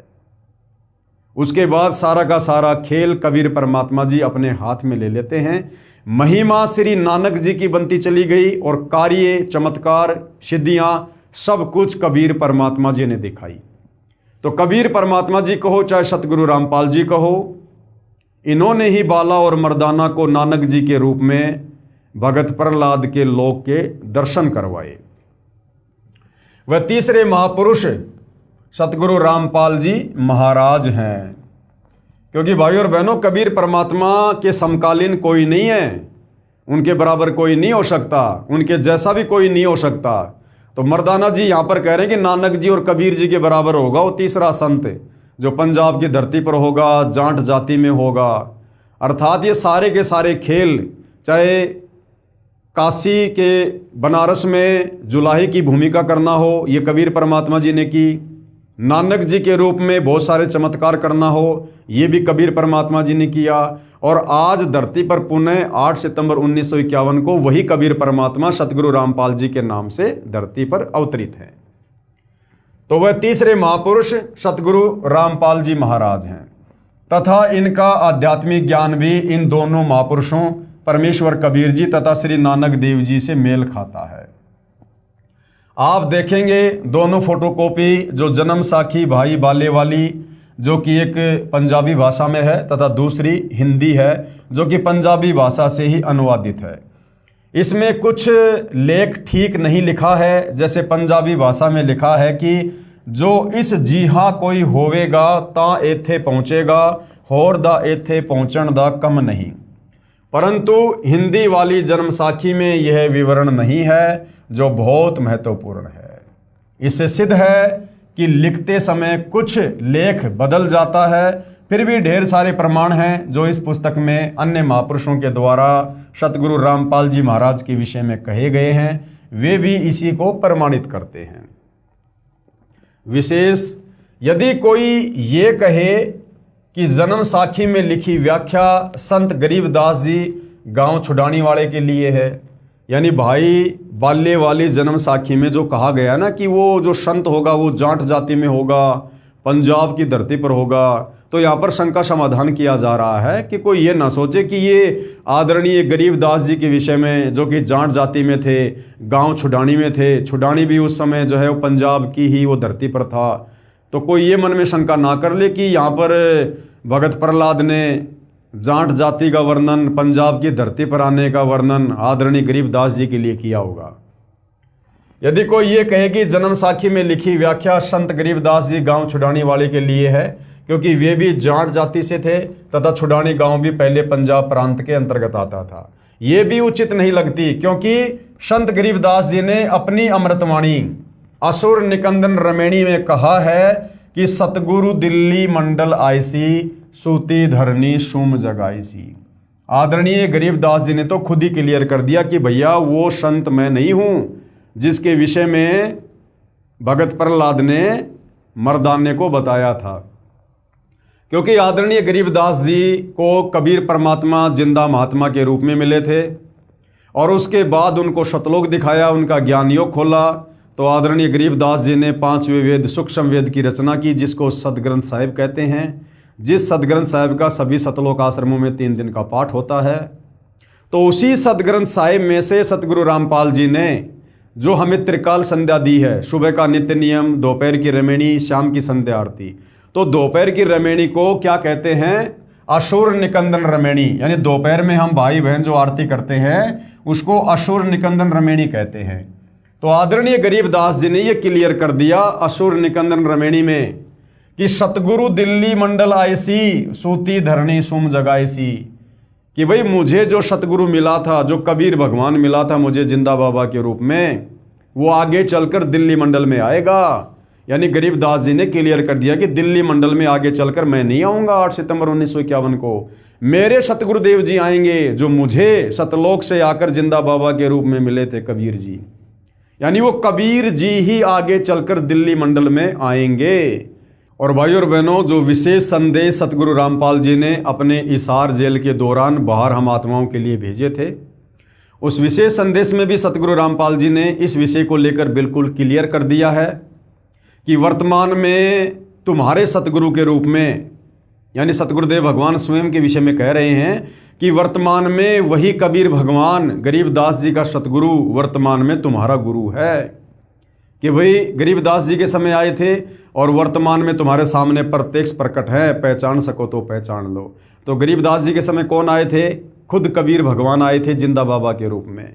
और गुरुदेव कह रहे हैं कि जो गरीबदास जी के समय आए थे वही महापुरुष आज धरती पर तुम्हारे सामने प्रत्यक्ष प्रकट है तुम्हारे गुरु के रूप में, यानी सतगुरु रामपाल जी स्वयं वही जिंदा बाबा, वही कबीर भगवान है, जो बड़े सौभाग्य से आप और हमें सतगुरुदेव भगवान के रूप में नसीब हुए हैं। एक छोटा सा संदेश सतगुरु रामपाल जी परमेश्वर जी का सुनिएगा। तो क्या बताते हैं? उत्तर दक्षिण पूर्व पश्चिम फिरता दाने दाने लो, और सर्व कला सतगुरु साहिब की, हरि आए हरियाणे। गरीबदास जी के समय आए थे रिबारे भाई प्रगट सामने था, पहचाने जात पहचान लियो।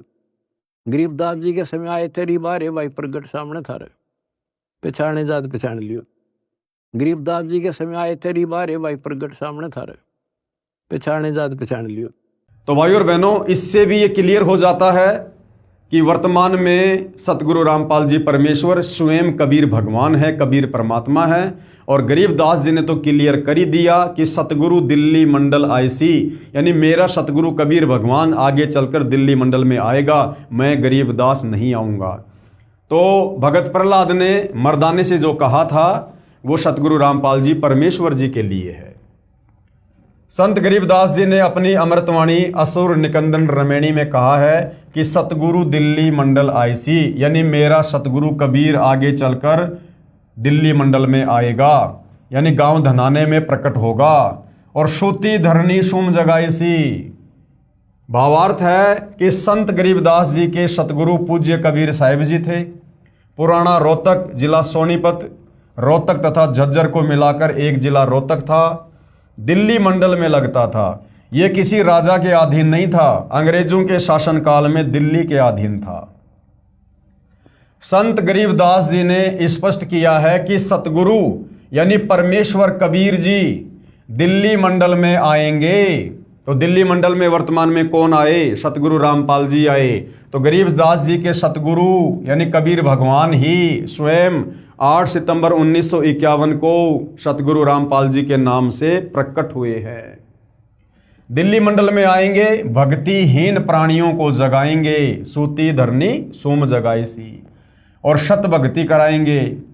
ध्यान रहे, कबीर सागर में काल के दूतों ने मिलावट करके सत्य को न जानकर अपनी अटकलबाजी से असत्य प्रमाण दिए हैं।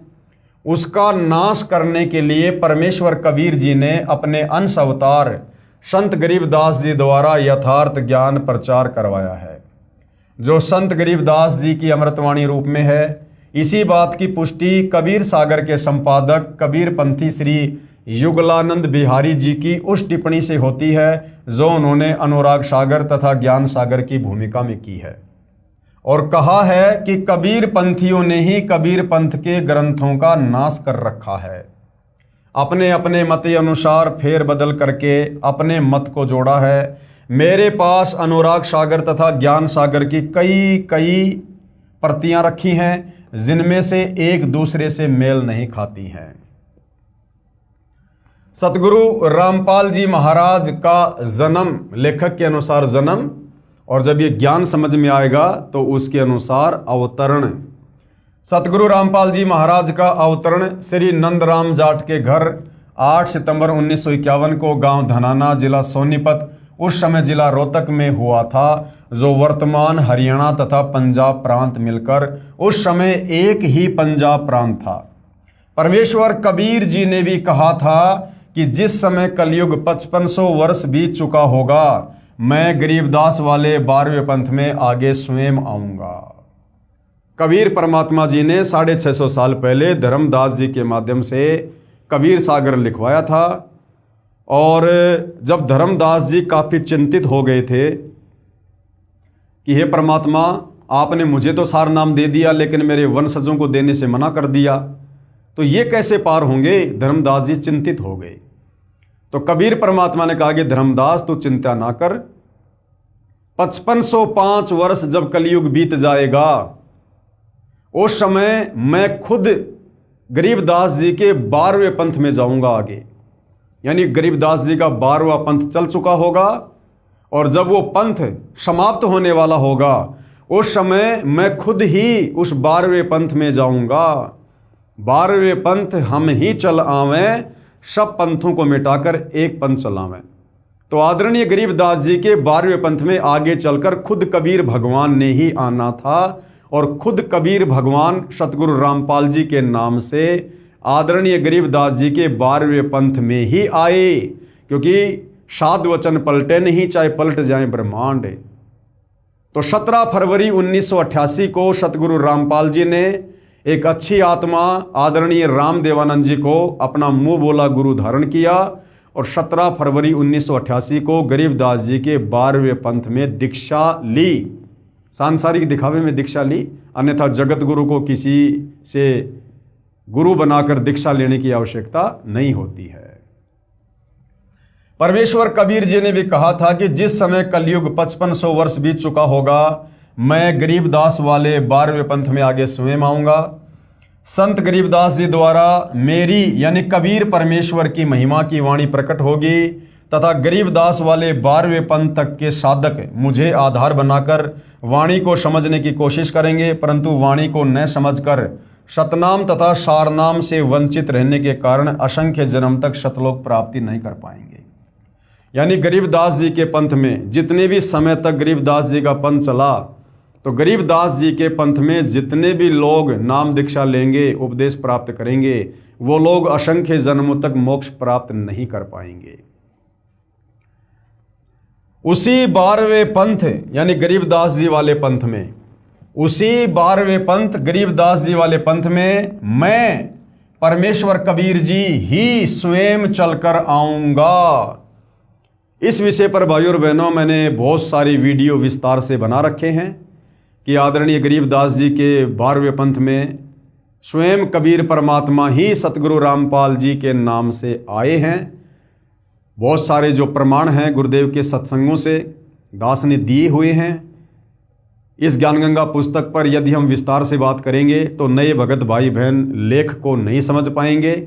इसलिए यदि आप सतगुरु रामपाल जी परमेश्वर जी से उपदेश प्राप्त हैं तो आप मुझदास के और भी बहुत सारे वीडियो सोशल मीडिया पर देख सकते हैं। इस विषय को लेकर आपको भली भांति समझ में आ जाएगा कि आदरणीय गरीबदास जी के 12वें पंथ में 17 फरवरी 1988 को कबीर परमात्मा यानी सतगुरु रामपाल जी ने आदरणीय रामदेवानंद जी से सांसारिक तौर पर दीक्षा लेकर उनको अपना मुंह बोला गुरु धारण करके उन्होंने जो है एंट्री की है, क्योंकि परमेश्वर की वाणी कभी गलत नहीं हो सकती है। उसी 12वें पंथ गरीबदास जी वाले पंथ में मैं परमेश्वर कबीर जी ही स्वयं चलकर आऊंगा। तब संत गरीबदास जी द्वारा प्रकट की गई वाणी को मैं कबीर परमेश्वर प्रकट होकर समझाऊंगा। तो सन 1994 से आदरणीय गरीबदास जी की वाणियों को सदग्रंथ साहिब को खोल खोल कर गांव-गांव जाकर सत्संग करके कौन महापुरुष समझा रहे थे, सतगुरु रामपाल जी समझा रहे थे। और यहाँ पर आपको एक जो प्रमाण है और मिल गया है, संत गरीबदास जी द्वारा प्रकट की गई वाणी को मैं कबीर परमेश्वर क्या करूंगा, प्रकट होकर समझाऊंगा। मां के गर्भ से जन्म लेकर नहीं, प्रकट होकर समझाऊंगा। तो 8 सितंबर 1951 को सतगुरु रामपाल जी परमेश्वर आप और हम 2 कोटि के जीवों की चरम दृष्टि को धोखा देते हुए, काल को धोखा देते हुए, क्योंकि इस परमेश्वर को कबीर भगवान को वेदों में तस्करा कहा है। तस्करा का मतलब होता है जो आंखों में धूल झोंक कर अपना कार्य करता है। तो ये परमात्मा इस काल की आंखों में धूल झोंक कर इस प्रकार की लीला करता है। आदरणीय नानक जी ने तो कबीर परमेश्वर जी को प्यार में ठग कहा है, जो काल को भी ठग लेता है और अपना ज्ञान प्रचार करके अपनी आत्माओं को शतलोक ले जाता है। तो ये परमेश्वर की अजब गजब लीला है भाइयों और बहनों। ये जब आप इस ज्ञान की गहराई में जाओगे, जब आपको सतगुरु रामपाल जी से जुड़ने के बाद काफ़ी समय हो जाएगा, 5-10 वर्ष, उसके बाद आपको ये बातें समझ में आने लगेंगी। तो क्या कहा गया है, उसी 12वें पंथ गरीबदास जी वाले पंथ में मैं यानी परमेश्वर कबीर ही स्वयं चलकर आऊंगा तथा संत गरीबदास जी द्वारा प्रकट की गई वाणी को मैं कबीर परमेश्वर प्रकट होकर समझाऊंगा। प्रकट होकर, इससे सिद्ध हुआ कि जन्म साखी में जिस जाट संत के विषय में कहा है, निर्विवाद रूप से वह सतगुरु रामपाल जी महाराज ही हैं। फिर भी हम संत गरीबदास जी का विशेष आदर करते हैं, क्योंकि उन्होंने परमेश्वर कबीर जी का अमर संदेश सुनाया है। यदि कोई भ्रम उत्पन्न करे, ये दूसरी शंका है, यदि कोई भ्रम उत्पन्न करे कि 10 गुरु साहिबानों में से भी किसी की ओर संकेत हो सकता है कि भाई भगत प्रहलाद ने जो मर्दाना को कहा था कि वो जाट वर्ण में आएगा, पंजाब की धरती पर आएगा, तो कोई ये भ्रम पैदा ना करे कि वो 10 सिख गुरु साहिबानों की ओर संकेत है। जी नहीं, इसके लिए ध्यान रहे कि 10 सिख गुरु साहिबानों में से कोई भी जाट जाति से नहीं था। दूसरे सिख गुरु श्री अंगद देव जी खत्री थे, यानी नानक जी भी जाति से जो है वो खत्री थे, और दूसरे सिख गुरु श्री अंगद देव जी भी जो है वो खत्री थे। तीसरे श्री अमरदास जी भी जो है वो खत्री थे। चौथे गुरु श्री रामदास जी भी जो है वो खत्री थे, तथा 5वें गुरु श्री अर्जुन देव जी से लेकर 10वें तथा अंतिम श्री गुरु गोविंद सिंह जी तक श्री गुरु रामदास जी की संतान अर्थात खत्री ही थे। फिर भी हम सभी सिख गुरु साहिबानों का विशेष आदर करते हैं। यानी कहने का मतलब है, मर्दाना ने जो पूछा था, भगत प्रहलाद ने जो बताया था कि वो जाट वर्ण में होगा, पंजाब की धरती पर होगा, वो सतगुरु रामपाल जी परमेश्वर जी के विषय में है। सतगुरु रामपाल जी महाराज कहते हैं, जीव हमारी जाति है, मानव धर्म हमारा, हिंदू मुस्लिम सिख ईसाई धर्म नहीं कोई न्यारा। ये स्लोगन है, ये नारा है परमेश्वर रामपाल जी का कि जीव हमारी जाति है, अर्थात हमारे को भिन्न भिन्न जातियों में केवल इस काल ने यहाँ पर बांट रखा है। असल में हम सब की एक ही जाति है कि हम सब जीव हैं और हमारी किसी प्रकार की कोई औकात नहीं है, हम जीव हैं। और मानव धर्म हमारा, अर्थात मानवता से बढ़कर, इंसानियत से बढ़कर दूसरा कोई धर्म नहीं है।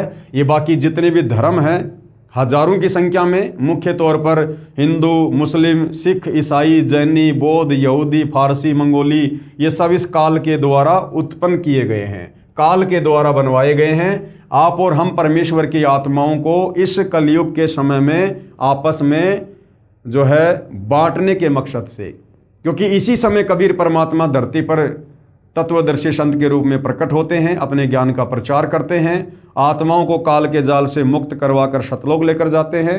और काल को ये बिल्कुल भी पसंद नहीं है कि कोई भी आत्मा उस तत्वदर्शी संत की शरण में आकर ज्ञान को समझकर सतलोक चली जाए, क्योंकि इस काल को प्रतिदिन 1 लाख मानव शरीरधारी जो है आत्माओं के सूक्ष्म शरीर में जो वासना होती है उसको खाने का श्राप लगा हुआ है, तो ये अपने भोजन को इतनी आसानी से नहीं जाने देता है। तो गुरुदेव भगवान ने हमें बताया है कि जीव हमारी जाति है और मानव धर्म हमारा, हिंदू मुस्लिम सिख ईसाई धर्म नहीं कोई न्यारा। परमेश्वर कबीर जी ने कहा है, जाति न पूछो संत की, पूछ लीजिए ज्ञान, मोल करो तलवार का, पड़ी रहने दो म्यान। कि संतों से हमेशा ज्ञान की बातें करनी चाहिए, जाति और धर्म की बातें नहीं करनी चाहिए। कृपया प्रमाण के लिए देखें फोटोकॉपी जन्म साखी पंजाबी, गुरुमुखी पंजाबी भाषा वाली तथा हिंदी वाली, दोनों में आप जी सहज में समझ सकते हो कि वास्तविकता क्या है। जन्म साखियों के प्रकाशक हैं भाई जवाहर सिंह कृपाल सिंह, अमृतसर पंजाब। कृपया देखिए फोटोकॉपी जन्म साखी भाई बाले वाली, पंजाबी भाषा वाली के पेज नंबर 272 की। ये जो भाई बाले वाली जन्म साखी है जो पंजाबी भाषा में है, उसके पेज नंबर 272 पर यानी 272 पर ये लेख लिखा हुआ है। दास को तो पंजाबी भाषा आती नहीं है, आप जी देख सकते हैं। हम सीधा इसकी हिंदी वाले एडिशन पर चलेंगे। कृपया देखें फोटोकॉपी जन्म साखी भाई बाले वाली हिंदी वाली के पेज नंबर 305 पर। तो ये लेख यहाँ पर साफ साफ लिखा हुआ है, भाई बाले वाली पेज नंबर 305। तब भगत प्रहलाद ने कहा, हे नानक देव, आपको इस कलयुग में बड़ा भगत बनाया है। आपकी ही संगति से अनेकों प्राणियों का भला होगा और आपका अनंत प्रताप होगा। तब मर्दाने ने कहा, हे भगत प्रहलाद जी, आप भी तो परम भगत हैं तथा भगवान ने आपके लिए ही अवतार धारण किया था। मर्दाने ने क्या कहा प्रहलाद जी को कि आप भी तो परम भगत हैं तथा भगवान ने आपके लिए ही अवतार धारण किया था। यानी भगत प्रहलाद जी, आप भी तो त्रेता युग में महान भगत हुए हैं और भगवान ने नरसिंह अवतार आप ही के लिए तो धारण किया था। आप भी तो परम भगत हैं तथा भगवान ने आपके लिए ही अवतार धारण किया था।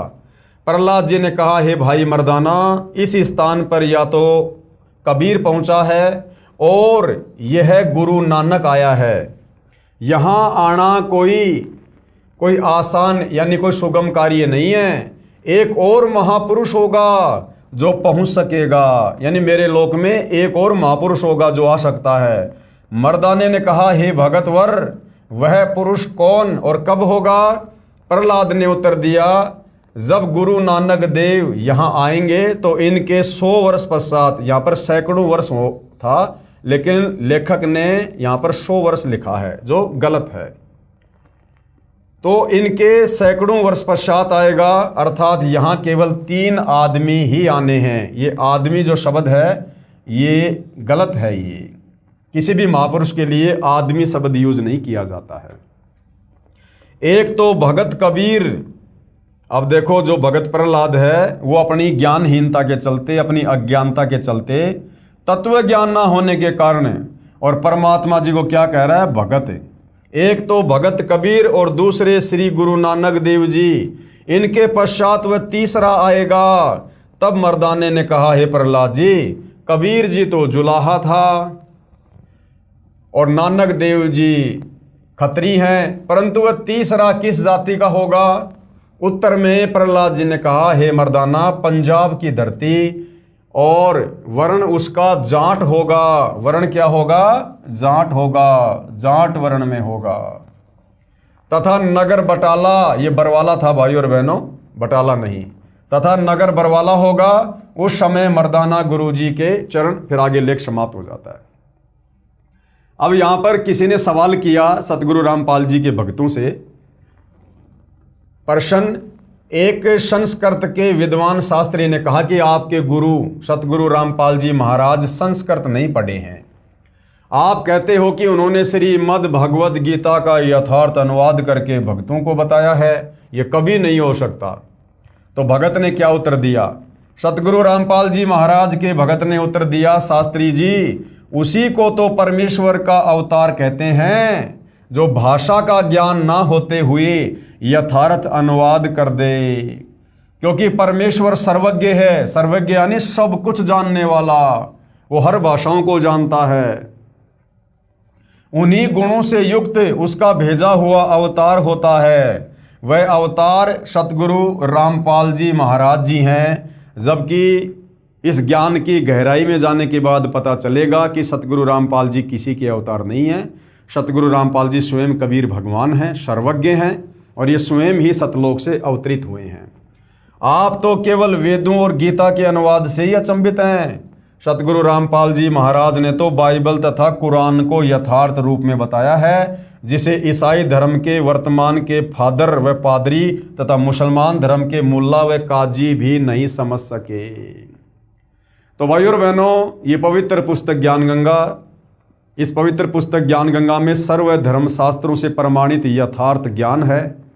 आज से पहले हमने केवल अज्ञान ही सुना था, अज्ञानी धर्मगुरुओं की मनमुखी भक्ति वाली बातें, शास्त्रों वाली बातें हमने सुनी थी। अब जब हमारे सामने ये प्रमाणित ज्ञान आएगा तो आत्मा एकदम से तो स्वीकार नहीं करती है, लेकिन यदि हम थोड़ा सा धैर्य रखेंगे, थोड़ी रुचि लेंगे और परमपिता परमेश्वर जी से यदि हम अरदास करेंगे सद्बुद्धि की, तो भाई और बहनों, अवश्य हमें यह तत्व ज्ञान समझ में आएगा, जो तत्व ज्ञान हमारे ही धर्मशास्त्रों में था। लेकिन हमारे ज्ञानहीन काल प्रेरित धर्म गुरु हमें शास्त्रों से इस ज्ञान को निकाल कर नहीं दे पाए और हमें यथार्थ भक्ति और भगवान से दूर रखा, अपरिचित रखा, जिसका खामियाजा हम युगों युगों से भुगत रहे हैं। ना जाने कितनी बार हमने लक 84 योनियाँ भोगी हैं, कितनी बार हम स्वर्ग में गए, हम नरक में गए, असहनीय पीड़ाओं को भोगा, मोक्ष ना होने के चलते। क्योंकि शास्त्र विधि को त्याग कर शास्त्र विरुद्ध साधना करने के चलते, मनमुखी मंत्रों का जाप करने के चलते, ब्रह्मा विष्णु महेश काल दुर्गा या अन्य देवी देवताओं की भक्ति पूजा करने के चलते हमारा मोक्ष नहीं हो सकता है।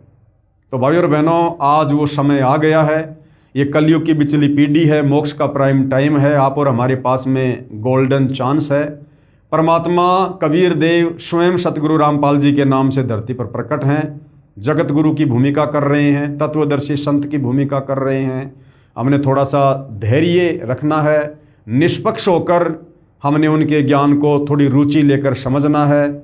एक बार यदि आत्मा ने इस ज्ञान को पकड़ लिया, स्वीकार कर लिया, तो भाई और बहनों, फिर मोक्ष में किसी भी प्रकार की कोई शंका नहीं है। और जैसे जैसे आपको ज्ञान समझ में आ जाता है, और यदि आप नाम दीक्षा लेने के इच्छुक हैं, तो शतलोक आश्रम के मोबाइल नंबरों पर संपर्क कीजिएगा, या शतलोक आश्रम की वेबसाइट है www.jagatgururampalji.org। वहाँ से आपको समस्त जानकारी मिल जाएगी, कहाँ से आपको दीक्षा मिलेगी, कैसे मिलेगी, कैसे आप सतगुरु रामपाल जी के पावन चरण कमल से जुड़ सकते हैं, अपनी आत्मा का कल्याण करवा सकते हैं। तो हम इस पवित्र पुस्तक में धीरे धीरे आगे बढ़ेंगे। तो आज के इस वीडियो में केवल इतना ही। नेक्स्ट हमारा जो टॉपिक होगा वो होगा भक्ति मर्यादा। यानी अभी तक तो हमने केवल इस पुस्तक की भूमिका के ऊपर ही ये 3 वीडियो बनाए हैं और भूमिका को समझना बहुत ही ज़रूरी था। भूमिका को समझे बिना हम आगे पुस्तक के लेख को नहीं समझ सकते हैं। तो अब आगे यथार्थ में ज्ञानगंगा पुस्तक का ज्ञान शुरू होगा और सर्वप्रथम सतगुरु रामपाल जी से जुड़ने के लिए क्या क्या मर्यादा हैं, क्या क्या उनके नियम हैं, उनके विषय में जानकारी होनी बहुत ज़रूरी है। तो भाई और बहनों, कल रात्रि 8:30 बजे हम भक्ति और मर्यादाओं के विषय में जानकारी प्राप्त करेंगे। तब तक पूज्य गुरुदेव भगवान हम सबको आज्ञा दे, आशीर्वाद दे, सद्बुद्धि दे, हमें भ्रमने और भटकने से बचाए, परमेश्वर इस ज्ञान को समझने के लिए हमें योग्य बनाए। बंदी छोड़ सतगुरु रामपाल जी परमेश्वर जी की जय हो।